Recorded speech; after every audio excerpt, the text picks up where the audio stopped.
ఈరోజు మనతో పాటు స్టూడియోలో ప్రముఖ జ్యోతిష్యులు, వాస్తు సంఖ్య, అగమ, ఖగోళ గణిత శాస్త్ర, ధర్మశాస్త్ర పండితులు, పంచాంగకర్త బ్రహ్మశ్రీ డాక్టర్ నాయకంటి మల్లికార్జున శర్మ గురుగారు మనతో పాటు ఉన్నారు. నమస్కారం గురు. నమస్కారం గురుగారు, ముందుగా advance happy new year. Same to you. Thank you. అలాగే గురుగారు, మేషరాశి వాళ్ళకి 2024లో ఏ గ్రహాలు అనుకూలంగా ఉన్నాయి, ఏ గ్రహాలు అనుకూలంగా లేవు? తప్పకుండా అమ్మ. ఓం శ్రీ గురుభ్యో నమః. 2024లో మేషరాశి వాళ్ళకి ప్లానటరీ యొక్క పొజిషన్ ఏ విధంగా ఉంది, గ్రహ గమనగతులు, గ్రహ సంచార వీక్షణ ఏ విధంగా ఉందో ఒకసారి తెలుసుకుందామమ్మా. మనకి సహజంగా గురువు ఒక రాశి నుంచి మరొక రాశికి మారటానికి సంవత్సర కాలము, శని ఒక రాశి నుంచి మరొక రాశికి మారటానికి 2.5 సంవత్సరాలు, రాహుకేతువులు వచ్చేటప్పుడు 18 నెలల పాటు ఉంటాడు. అంటే ఒక రాశి నుంచి మరొక రాశికి మారటానికి రాహుకేతు 18 నెలల సమయం పడుతూ ఉంటుంది. అలానే రవి, బుధ, శుక్రగ్రహాలు ఒక రాశి నుంచి మరొక రాశికి మారటానికి 30 రోజులు, కుజుడు 45 రోజులు, చంద్రుడు 2.5 రోజులు పడుతుంటుంది. అయితే ఈ గ్రహస్థితి వీక్షణాలన్నీ కూడా మనం చూస్తే ముఖ్యంగా మేషరాశి వాళ్ళకి వ్యయస్థానంలో రాహు, జన్మంలో గురువు, అలానే షష్టమంలో కేతువు, అలానే ఏకాదశ స్థానంలో శని యొక్క సంచారం అనేది ఉంది. 2024 జనవరి 1వ తారీఖు నుంచి డిసెంబర్ 31వ తారీఖు 2024 వరకు కూడా ఈ గ్రహ ఫలితాలను ఉంటాయి. అయితే వీళ్ళకి మేషరాశి వాళ్ళకి నిజంగా ఇవన్నీ కూడా ట్రాన్సిట్ సిస్టమ్ అంటారు. అంటే దిస్ ఇస్ ద సిస్టమ్ ఏంటంటే ఆస్ట్రాలజీలో ట్రాన్సిట్ సిస్టమ్ అంటారు, దిస్ ఇస్ ద గోచారం అంటారు. ఈ గోచార ఫలితాల్లో వీళ్ళకున్న అతిపెద్ద గ్రహాలైన 4 గ్రహాలను మనం చూస్తే ముఖ్యంగా 6వ స్థానంలో కేతు అనుకూలంగా ఉండటం, అలానే 11వ స్థానంలో శని యొక్క సంచారం బాగుండటం, అలానే వ్యయస్థానంలో రాహు మధ్య రకమైన ఫలితం, జన్మంలో గురువు మే 1వ తారీఖు నుంచి బాగుంటాడు. అంటే గురువు మారతాడు. ఎప్పుడు ఏప్రిల్ 30 వరకు మేషరాశిలో గురువు సంచారం, ఆ తర్వాత మే 1వ తారీఖు నుంచి గురువు ద్వితీయ స్థానంలో వృషభ రాశిలో సంచారం వల్ల గురువు కూడా మధ్యలో అంటే మే 1వ తారీఖు నుంచి కూడా అనుకూలంగా ఉంటాడు. అంటే టోటల్గా ఎక్కువ గ్రహాలు బాగున్నట్టు మేషరాశి వాళ్ళకి. సరే, ఇంకా మిగతా గ్రహాలన్నీ కూడా రొటేట్ అవుతుంటాయి, నెల రోజులకు ఒకసారి మారుతూ ఉంటాయి, అది సహజం. అది అయితే టోటల్గా వీళ్ళకి ఏ విధంగా ఉందో ఒకసారి మనం పరిశీలన చేద్దాం. అలాగే గురుగారు, మేషరాశి వారికి ఉద్యోగ, విద్య, అలాగే ఆర్థిక పరిస్థితులు ఏ విధంగా ఉన్నాయి? తప్పకుండా అమ్మ.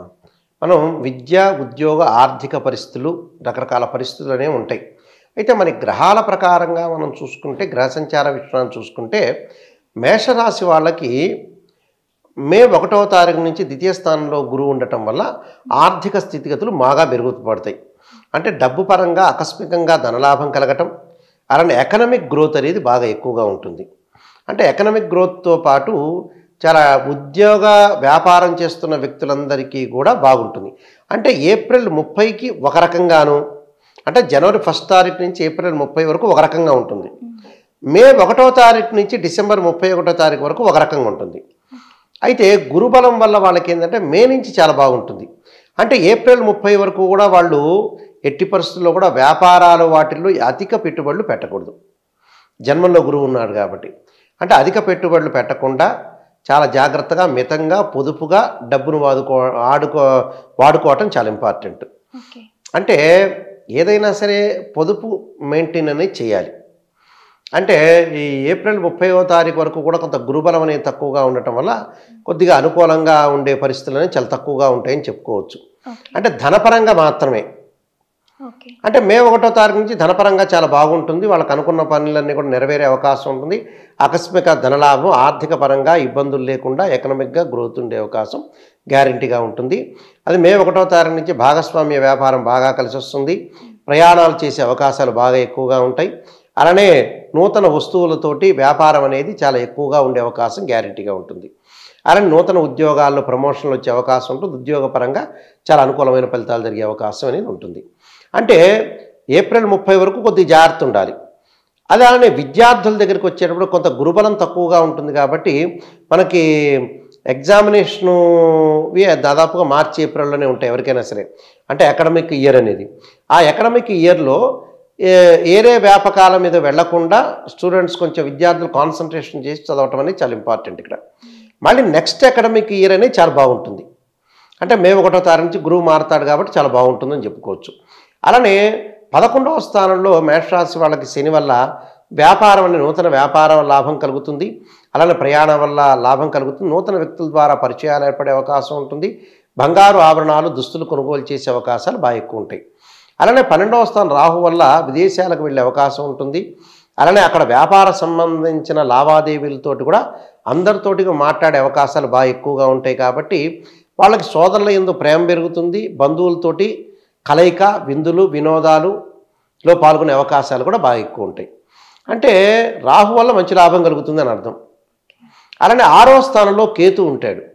అంటే 6th ప్లేస్లో కేతు ఉంటే గోచారిత్య మంచివాడే. ఇక్కడ గురువు 2వ స్థానానికి వస్తే మంచివాడే, 6వ స్థానం రాహు మంచివాడే, 11వ స్థానం శని మంచివాడే. రాహు వచ్చేటప్పుడు మిశ్రమైన ఫలితాలు ఇస్తాడు. 6వ స్థానంలో కేతు ఉండటం వల్ల కూడా ఆరోగ్యపరంగా గతం కంటే కూడా ఇబ్బందులు తగ్గే అవకాశం ఉంటుంది. అంటే హెల్త్ అనేది చాలా మోస్ట్ ఇంపార్టెంట్ పాయింట్ కాబట్టి చాలా అనుకూలమైన ఫలితాలు జరిగే అవకాశం ఉంటుంది. అలానే శత్రువులు కూడా మిత్రులుగా చేరే అవకాశాలు బాగా ఎక్కువ ఉంటాయి. అంటే కొంతమంది శత్రువులు కూడా మిత్రులుగా మారిపోతారు వీళ్ళకి. అలా ఒకటి వివాహ ప్రయత్నాలు సఫలీకృతం అవుతాయి. ఎవరైతే బ్రైడ్ గ్రూము ఎవరైతే ఉంటారో వాళ్ళు వివాహ ప్రయత్నాలు చేస్తుంటారు. వాళ్ళకి ఎప్పుడు సఫలీకృతం అవుతాయి అని అంటే ప్రధానంగా మే 1వ తారీఖు నుంచి సంబంధ బాంధవ్యాలు కలిసే అవకాశాలు బాగా ఎక్కువ ఉంటాయి. అంటే ఏప్రిల్ వరకు కలవ్వ అంటే కొంచెం అతి కష్టంగా ఉండే అవకాశాలు ఎక్కువ ఉంటాయి మేషరాశి వాళ్ళకి. అంటే ఆదాయం అనేది బాగా పెరుగుతుంది. ఆదాయపరంగా ఎలాంటి ఇబ్బందులు ఉండవు. కానీ కొంత ఈ ఏప్రిల్ వరకు కూడా 30వ తారీఖు వరకు కూడా కొంత ఖర్చులు పెరుగుతూ ఉంటాయి. అంటే ఆ ఖర్చులు అంటే వేస్టేజ్ ఖర్చులని కాదు. ఏదో అగ్రికల్చర్ ల్యాండ్ కొనుగోలు చేయటం, బంగారు ఆభరణాలు కొనుగోలు చేయటం, పిల్లలకి ఎడ్యుకేషన్ పరంగా ముందుకు వెళ్ళటం, అలానే ఎడ్యుకేషన్ పరంగానే కాకుండా ఏదైనా ల్యాండ్స్ కొనుగోలు చేయటం, సెటిల్ చేయటం, ఇలాంటివన్నీ కూడా జరిగే అవకాశాలు ఎక్కువ ఉంటాయి. కాబట్టి టోటల్గా మేషరాశి వాళ్ళందరికీ కూడా వృత్తి ఉద్యోగ వ్యాపారం చేస్తున్న వ్యక్తులందరికీ కూడా చాలా అనుకూలంగా ఉంది. స్త్రీలకు కూడా మే 1వ తారీఖు నుంచి చాలా బాగుంటుంది. డెవలప్ చేయాలి, నా కుటుంబాన్ని డెవలప్ చెందుకోవాలి, నా పిల్లలు బాగుండాలి, నా భర్త బాగుండాలి అని ఒక ప్రేమతోటి ముందుకు వెళ్ళి వాళ్ళు కూడా గతంలో వదిలేసిన ఉద్యోగాలు కానీ చదువు కానీ వ్యాపారం కానీ మళ్ళీ స్టార్ట్ చేసే అవకాశం అనేది ఒకటి ఉంటుంది. అంటే భర్తకి సపోర్ట్గా ఉండి నేను ముందుకు వెళ్ళాలి అనే దాని మీద కొంత అనాలిసిస్ చేస్తుంటారు. అలానే విద్యార్థులకు కూడా కొద్దిగా ఏప్రిల్ 30 వరకు కొంత కాన్సన్ట్రేషన్ చేయాలి. తర్వాత మే 1వ తారీఖు నుంచి నెక్స్ట్ అకాడమిక్ ఇయర్ అనేది చాలా బాగుంటుందని చెప్పుకోవచ్చు. టోటల్గా ఎవ్రీథింగ్ విల్ బీ ఓకే అని చెప్పుకోవచ్చు. కొన్ని పరిహారాలు చేసుకొని ముందుకెళ్తే బెటర్ లైఫ్ వచ్చే అవకాశం గ్యారెంటీగా ఉంటుంది. ఓకే గురుగారు, అలాగే ఈ మేషరాశి వారికి ఏవైనా చిన్న చిన్న దోషాలు ఉంటే పరిహారాలు ఏ విధంగా చేసుకుంటే మంచిదంటారు? తప్పకుండా అమ్మ. ఒకటి, ఇవన్నీ కూడా గోచారీత్యా చెప్పబడేవి. బర్త్ చార్ట్లో కూడా మనం ఆలోచన చేసి ముందుకు వెళ్ళాలి యాక్చువల్గా. అయితే ఏంటంటే వాళ్ళ యొక్క పరిహారాలు ఏంటంటే రాహు యొక్క ఆరాధన చేయాలి. అర్ధకాయ మహావీరం చంద్రాదిత్య విమర్దనం సింహకా గర్భ సంభూతం తం రాహు ప్రణమామ్యం అనే మంత్రాన్ని, అలానే సుబ్రహ్మణ్య స్వామి యొక్క ఆరాధన, విష్ణు సహస్రనామం పారాయణం చేసుకోవాలి. వీలైతే వాళ్ళు ముఖ్యంగా వాళ్ళు ఏదన్నా ఇంట్లో గణపతి యొక్క ఆరాధన చేయటం కూడా చాలా మంచిది. అంటే గకార అష్టోత్తరంతో గరికతోటి గణపతి యొక్క ఆరాధన చేయటం వల్ల కూడా చాలా మంచి సుఫలితాలు జరిగే అవకాశం ఖచ్చితంగా ఉంటాయమ్మా. ఓకే గురుగారు, 2024లో మేషరాశి వారికి ఏ విధంగా గ్రహాలు అనుకూలంగా ఉంటాయి అనే వివరాలు చాలా చక్కగా వివరించారు. చాలా థ్యాంక్స్. సర్వే జనా సుఖినో భవంతు.